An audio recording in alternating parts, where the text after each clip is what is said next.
Halo semua. Pada video sebelumnya, kita sudah membahas bagaimana Kristen bisa mulai muncul dan diterima oleh masyarakat Jawa. Yaitu penginjilan dilakukan oleh orang awam bernama Konrad Laurens Cullen dan Johannes MD yang sebenarnya ilegal. Dilarang oleh pemerintah Belanda. Pada video ini, kita akan membahas tentang salah seorang penginjil generasi selanjutnya yang bernama Kiai Ibrahim Tunggul Wulung. Orang ini bukan hanya penginjil ilegal, tetapi juga adalah pemberontak yang diburu oleh pemerintah Belanda. Dia adalah seorang pribumi Jawa yang murtad dari agama Islam dan terkenal sakti oleh masyarakat Jawa pada saat itu. Siapakah dia sebenarnya? Bagaimana kisah kehidupannya? Simak video ini sampai selesai ya. Nah, kita akan membahas seorang tokoh sejarah yang dikenal dengan nama Kiai Ibrahim Tunggul Wulung. Perlu kita ketahui bahwa Tunggul Wulung bukan nama aslinya. Secara bahasa, Tunggul memiliki arti pemimpin yang unggul. Sedangkan Wulung memiliki arti kecenderungan bawaan yang tersembunyi. Siapa Kiai Ibrahim Tunggul Wulung sebenarnya masih misteri. Karena dia sendiri menutup identitas latar belakang kehidupannya. Ada yang mengatakan bahwa sebenarnya dia adalah seorang priai Mangkunegara, bangsawan kelas atas, dan bahkan seorang pangeran. Dia lahir sekitar tahun 1800 dengan nama Raden Mas Tondokusumo. Dia adalah anak dari Raden Ngabehi Atmasudiryo, seorang bupati Mangkunegara. Kemudian Raden Mas Tondokusumo menjadi seorang demang, atau kepala distrik, di kawasan Kediri, dan mendapatkan gelar Raden Demang Padmadiryo. Sekitar tahun 1820, dia menikah dengan Raden Ayu Senen, yang merupakan putri kedua dari Kanjeng Gusti Pangeran Adipati Arya Mangkunegara keempat. Dia terlibat dalam perang Diponegoro melawan Belanda pada tahun 1825 sampai 1830 dengan membawa 1000 pasukan dan menggunakan nama samaran Kiai Ngabdullah. Kekalahan di dalam perang Diponegoro membuat dia melarikan diri ke daerah Juwono di Kediri dan menyamar sebagai rakyat jelata. Di dalam laporan-laporan Residen Jepara, dia mengaku sebagai seorang petani yang dilahirkan di Kawedanan Juwono. Walaupun menyamar sebagai rakyat jelata, Kiai Ngabdullah dikenal sebagai seorang yang berwajah tampan. Tatapan matanya tajam, seperti dapat melihat ke dalam batin seseorang. Hidungnya mancung, dengan janggut yang panjangnya sampai ke perut. Tubuhnya tinggi dan ramping, kuat dan pemberani, seperti layaknya seorang ksatria. Di dalam penyamarannya itu, dia sering mengajak rakyat untuk membangkang melawan pemerintah Belanda. Pada suatu saat, dia berkunjung ke desa Loireng Semarang, dan berkenalan dengan seorang Kristen Jawa, murid seorang pendeta Jerman, yang bernama Gottlob Bruckner. Ini adalah perjumpaan pertama dia dengan orang Jawa yang menjadi Kristen. Dia merasa aneh, tetapi peristiwa itu lewat begitu saja. Tidak lama setelah itu, Kiai Ngabdullah sempat ditangkap, karena kuda yang dia gunakan, dituduh sebagai hasil curian. Pada tahun 1840, dia pergi dari Juwono, karena di situ terjadi krisis ekonomi, dan identitasnya diketahui oleh pemerintah Belanda. Dia lari ke Gunung Kelut, menjadi seorang petapa, dan mengganti namanya menjadi Kiai Ageng Kelut. Namun dia lebih dikenal oleh masyarakat setempat, dengan nama lain Kiai Tunggul Wulung, yang diambil dari nama salah satu abdi dari Raja Jayabaya, di dalam Babat Kediri. Kiai Tunggul Wulung zaman Raja Jayabaya, dipercaya adalah penjaga kawah Gunung Kelut, yang mengarahkan lava Kelut, agar tidak memakan banyak korban. Selain tokoh zaman Raja Jayabaya, ada juga tokoh Majapahit, bernama Kiai Ageng Tunggul Wulung, yang juga melarikan diri dan bersembunyi, ketika Majapahit kalah. Di dalam petapaannya itu, dia bersahabat dengan seorang petapa lain, bernama Nyai Endang Sampurnawati. Dia sudah terlebih dahulu ngilmu Kristen, daripada Kiai Tunggul Wulung. Konon, katanya, Nyai Endang Sampurnawati adalah putri Bupati Kediri.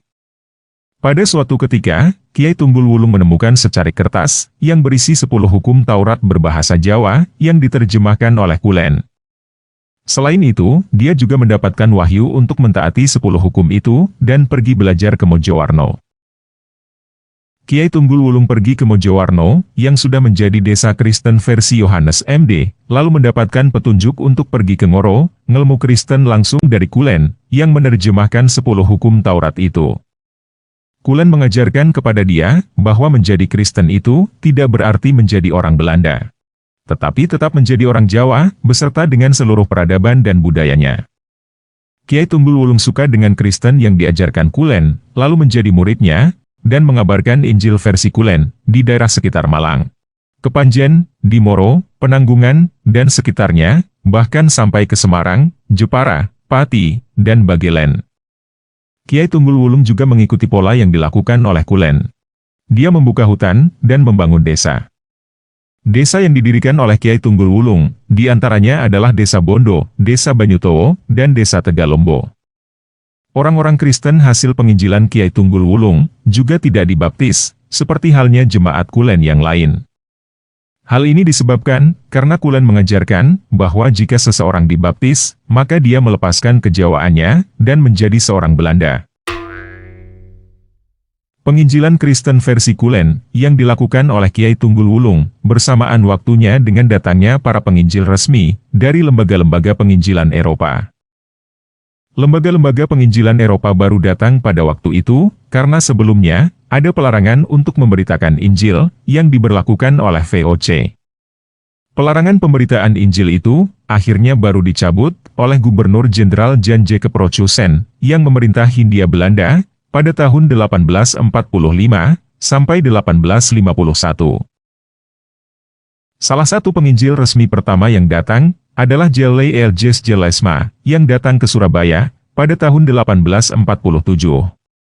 Sebelum Jelesma datang, sudah ada orang-orang Kristen di Jawa, hasil penginjilan Kulen dan Yohanes MD. Jemaat Kristen Kulen tidak dibaptis, tetapi mereka sangat ingin dibaptis. Sehingga akhirnya mereka meninggalkan Kulen, dan beralih menjadi jemaat Yohanes MD.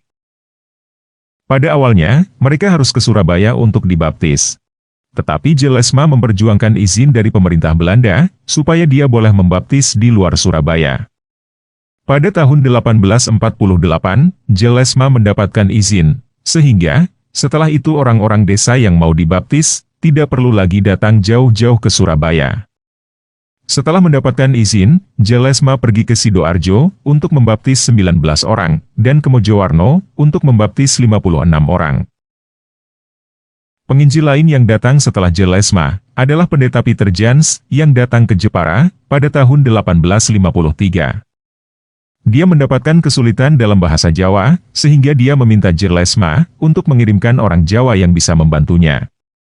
Jelesma mengirim seorang Jawa yang sudah menjadi Kristen, bernama Sem Sampir. Pada saat itu, Peter Jans juga berkenalan dengan Kiai Tunggul Wulung, dan mereka menjadi sahabat. Tetapi kemudian mereka mulai menjaga jarak, karena ada perbedaan sudut pandang yang cukup tajam. Menurut Peter Jans, kekristenan Kiai Tunggul Wulung adalah ajaran sesat, yang sudah bercampur dengan tahayul dan mistik.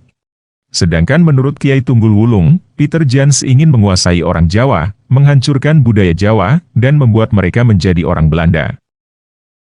Karena merasa tidak cocok, akhirnya mereka berpisah, dan menjalankan penginjilan sendiri-sendiri. Sekitar tahun itu juga, tahun 1853, Kiai Tunggul Wulung bersama Nyai Endang Sampurnawati, memutuskan untuk tinggal di Mojowarno, dan mereka menikah di sana. Di Mojowarno itu, Kiai Tunggul Wulung bertemu dengan Jelesma, lalu belajar baca tulis dan kekristenan yang lebih mendalam dari dia. Jelesma mengajarkan kepada dia, bahwa menjadi Kristen, memang bukan berarti menjadi orang Belanda. Tetapi dibaptis bukan berarti membuat seseorang menjadi orang Belanda juga. Pada saat itu, Kiai Tunggul Wulung menjadi bimbang dengan Kristen yang diajarkan Kulen, tetapi masih belum yakin untuk dibaptis. Pada tahun 1854, Kiai Tunggul Wulung bekerja sama dengan Sem Sampir, untuk memberitakan Injil di Juwono, Margotuhu, dan Luang sebelah utara Tayu. Apa yang mereka lakukan, cukup menggemparkan, sampai akhirnya diketahui oleh pemerintah Belanda. Itu pertama kalinya pemerintah Belanda menyadari, bahwa ada penginjil pribumi Jawa, di luar penginjil Eropa, yang melakukan penginjilan liar secara bebas, tanpa batas wilayah dan tanpa izin, di Pulau Jawa. Antara tahun 1855 sampai 57, akhirnya Kiai Tunggul Wulung dan Nyai Endang Sampurnawati, memutuskan untuk dibaptis oleh Jelesma di Mojowarno. Kiai Tunggul Wulung mendapatkan nama baptis Ibrahim, menjadi Kiai Ibrahim Tunggul Wulung. Dia mendapatkan nama baptis Ibrahim dari Perjanjian Lama, karena pada waktu itu, ada peraturan bahwa orang Jawa yang dibaptis tidak boleh mendapatkan nama baptis dari Perjanjian Baru. Setelah itu, dia terus memberitakan Injil ke berbagai tempat, secara bebas, tanpa izin dari pemerintah Belanda. Di antaranya di Kayuwapu, Bangsal, Ngalapan, Margotuhu, Kepanjen, Jenggrik, Penanggungan dekat Malang, Jungo dekat Pandaan, dan tempat-tempat lain. Yang menarik adalah, banyak pengikut pendeta Peter Jans, yang akhirnya menjadi pengikut Kiai Ibrahim Tunggul Wulung. Mereka membangun desa-desa Kristen, di daerah-daerah angker, yang tidak berani didatangi oleh agama lain. Di antaranya daerah angker Ujung Jati, pesisir Jepara dan Tayu, yang dikenal sebagai tempat tinggal penguasa dunia roh, bernama Mbah Sutobodo. Kiai Ibrahim Tunggul Wulung juga adalah orang, yang mendorong Nyonya Van Ostrom Philip, dan Nyonya Christina Petronella Philip Stephens, untuk memberitakan Injil kepada orang-orang Jawa. Nyonya Van Ostrom Philip dan Nyonya Christina Petronella Philip Stephens, adalah campuran Indo-Belanda, yang tinggal di Banyumas dan Bagelen. Dari kedua nyonya ini, lahir gereja Kristen Jawa. Kiai Ibrahim Tunggul Wulung memusatkan perhatiannya, untuk membangun desa-desa Kristen, di Bondo Kabupaten Jepara, lalu Banyutowo dan Tegalombo di Kabupaten Juwono. Tetapi pengaruh pemberitaan Injil Kiai Ibrahim Tunggul Wulung mencapai Jawa Timur, Jawa Tengah, Jawa Barat, dan bahkan sampai Banten. Pada zaman Kiai Ibrahim Tunggul Wulung, ada 3 golongan orang Kristen. Yang pertama disebut Indis Ceker.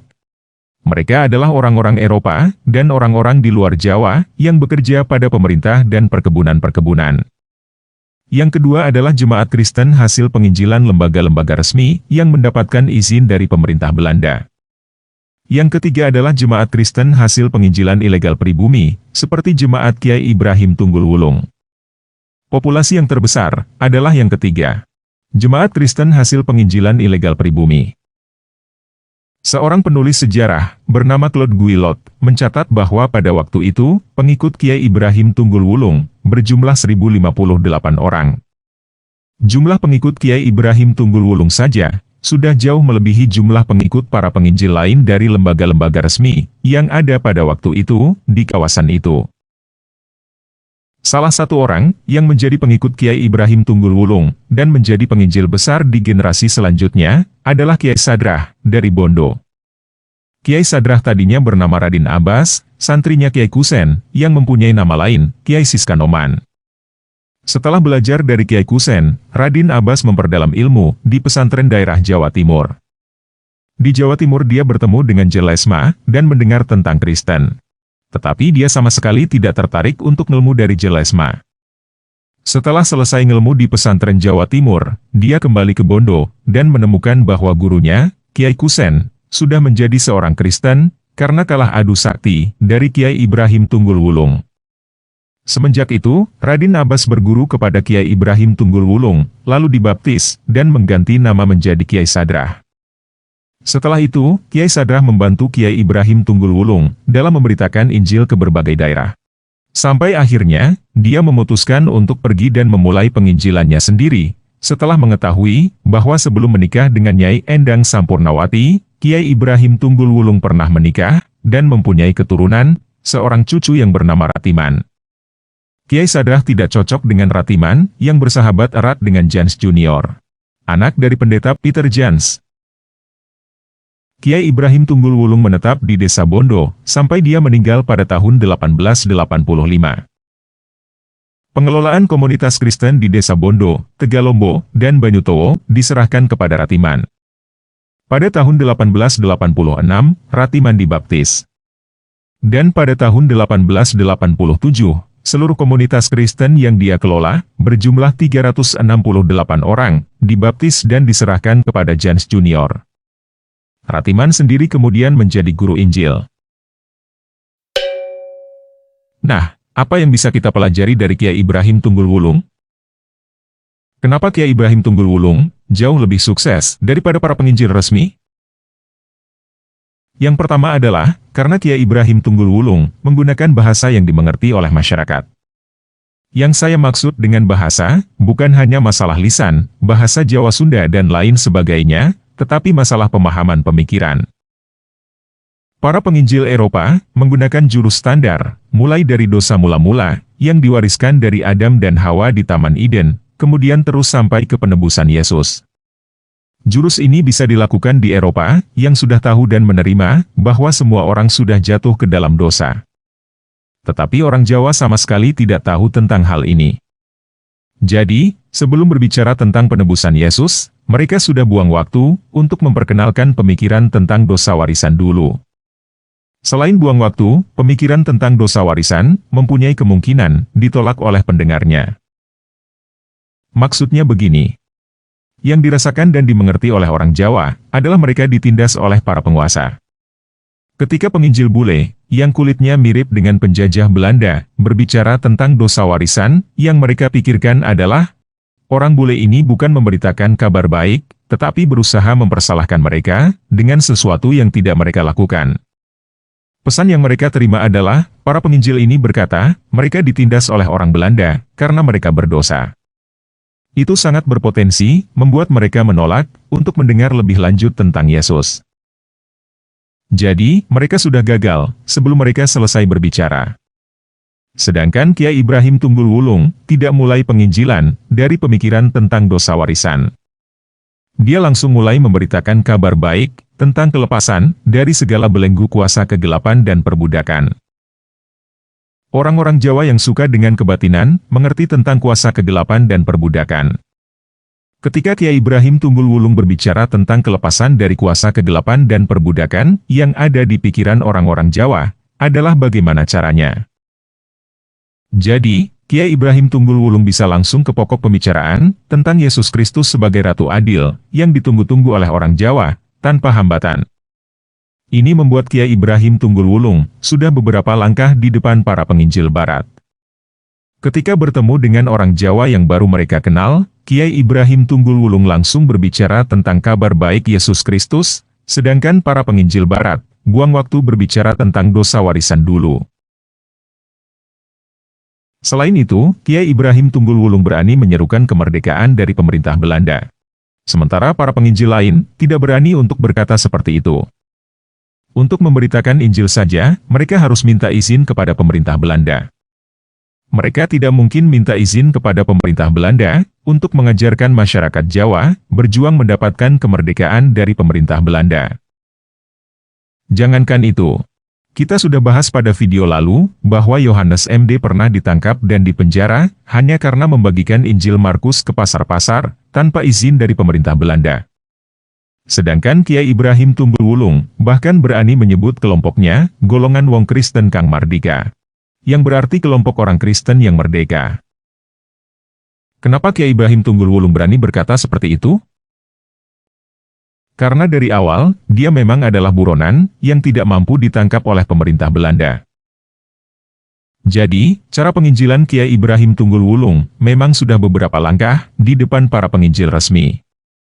Dia menggunakan bahasa yang dimengerti oleh masyarakat, dengan persoalan yang dimengerti oleh masyarakat, dan jawaban yang dimengerti oleh masyarakat. Pelajaran dari Kiai Ibrahim Tunggul Wulung ini penting untuk dipelajari oleh kita yang ingin sukses melakukan penginjilan. Jangan textbook kaku. Dalam bidang apapun, terkadang apa yang kita pelajari di sekolah belum tentu bisa dipraktekkan di kenyataan. Kita harus improvisasi, menyesuaikan diri dengan situasi dan keadaan. Contohnya cara Kiai Ibrahim Tunggul Wulung, yang menawarkan perjuangan kemerdekaan dengan cara Yesus Kristus, mungkin bisa masuk ke masyarakat Jawa, yang pada saat itu sedang dijajah oleh Belanda. Tetapi cara Kiai Ibrahim Tunggul Wulung itu, belum tentu masuk ke masyarakat Jawa pada saat ini, yang sudah merdeka dari penjajahan Belanda. Jadi, yang kita pelajari dari Kiai Ibrahim Tunggul Wulung, bukan hanya apa dan bagaimana cara dia melakukan penginjilan. Tetapi tentang kerangka berpikir, sebelum kita melakukan penginjilan, supaya kita bisa langsung masuk ke topik pembicaraan tentang Injil Yesus Kristus, tanpa buang waktu dan tenaga, berbicara tentang hal lain, yang berpotensi ditolak oleh pendengar kita.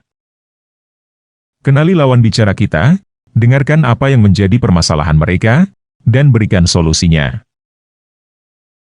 Kalau kamu tidak bisa lakukan itu, misalnya kamu sudah punya jurus standar yang harus kamu gunakan, kamu harus menerima konsekuensi bahwa tidak semua orang bisa menerima apa yang kamu sampaikan. Maksudnya, para penginjil resmi itu sebenarnya bukan gagal. Hanya saja target penginjilan dengan cara itu tidak cocok untuk masyarakat Jawa. Tetapi mungkin cocok untuk masyarakat pendatang yang bisa mengerti dan membutuhkan apa yang mereka bicarakan. Dengan kerangka berpikir seperti ini, kita bisa mengerti bahwa Kiai Ibrahim Tunggul Wulung mempunyai kebebasan untuk membentuk kekristenannya sendiri. Itu sebabnya, Kiai Ibrahim Tunggul Wulung bisa membuat lelagon atau nyanyian, pertunjukan wayang, sendera tari, tata cara upacara keagamaan, dan lain sebagainya, yang cocok untuk masyarakat Jawa.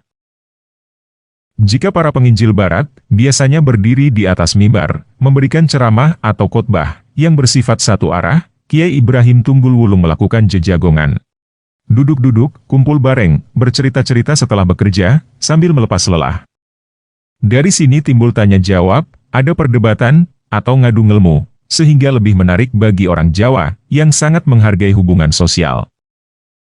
Kiai Ibrahim Tunggul Wulung bahkan tidak keberatan jika ada yang mengatakan tempatnya adalah masjid. Kiai Ibrahim Tunggul Wulung tahu bahwa orang-orang Jawa suka dengan kebatinan, rapal atau mantera, dan primbon. Karena dia sendiri adalah orang Jawa. Apa yang dilakukan oleh Kiai Ibrahim Tunggul Wulung bukan berkata bahwa itu semua salah, atau hanya tahayul. Tetapi dia menciptakan kebatinan rapal dan primbon, versi Kristen. Contohnya, Kiai Ibrahim Tunggul Wulung menciptakan rapal, seperti berikut. Bapa Allah, Putra Allah, Roh Suci Allah. Telu-telune tunggal dadi sawiji. Lemah sangar, kayu angker, upas racun, pada tawa. Idi Gusti, manggi selamat salaminya. Artinya, Allah Bapa, Allah Putra, Allah Roh Suci. Ketiganya menjadi satu. Kawasan yang berbahaya, pohon yang jahat, segala racun bisa, akan menjadi tawar. Berkat rahmat Tuhan, menemukan keselamatan selamanya. Kiai Ibrahim Tunggul Wulung juga menciptakan rapal, untuk mengusir kuasa-kuasa jahat seperti ini, ketika memulai pembangunan desa Ujung Jati. Ancak-ancak ali-ali, si ali kebo janggitan. Anak-anak kebo dungkul, si dungkul kapan gawene. Ketiga rendeng, anjang-anjang gubuk bala, unini gerenteng ceplok. Ini adalah contoh lirik lagu rohani Kristen yang diciptakan oleh Kiai Ibrahim Tunggul Wulung. Duh Yesus ratuning gesang, putranipun Allah ingkang sampun ngawonken pecah sawertuan remuk sirah. Nalika jaman pinesti Tuhan kang anetepi janjine Allah kang setya mitulungi tiang kang nista. Janjine Allah kang setya mitulungi tiang nesta. Saking swarga tumedhak katamel kurban ing panerak. Katamel kurban ing panerak. Artinya, ia Yesus Raja kehidupan. Anak Allah yang sudah mengalahkan maut. Ular Tuhan remukan kepalanya. Ketika telah tiba waktunya, Tuhan menggenapi janji Allah yang setia menolong manusia hina. Sehingga turun dari sorga, dijadikan korban atas pelanggaran. Pada tahun 1881, Kiai Ibrahim Tunggul Wulung menciptakan sendera tari Langendrian yang terkenal dan disukai oleh masyarakat Jawa. Jadi, para penginjil resmi terlihat berusaha untuk mengubah orang Jawa supaya menjadi seperti orang Belanda. Sedangkan Kiai Ibrahim Tunggul Wulung berusaha meningkatkan kesusastraan dan kesenian Jawa, sehingga membuat orang Jawa menjadi lebih bangga pada jati diri identitas kejawaannya. Oke, sekian video kali ini. Gusti Yesus memberkati kita semua.